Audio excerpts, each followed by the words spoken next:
Wala naman akong masamang intention sa'yo. Gusto ko lang naman matahimik at umasenso ang bayan ko. Really?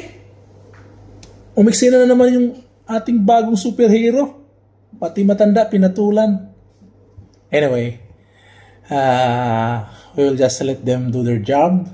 And all we have to do is sit back and relax. Relax lang. Wala naman tayong mapapala kapag magwawala kayo sa kasada or tayo or lahat ng mga taong sumisimpatya sa ating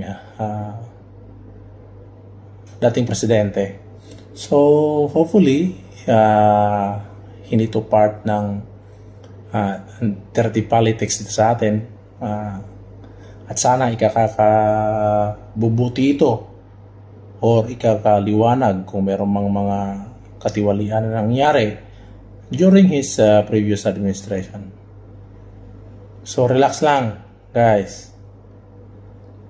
Let's just wait and relax.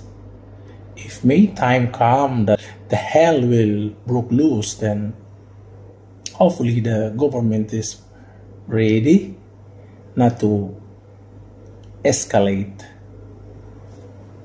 this what is ongoing right now.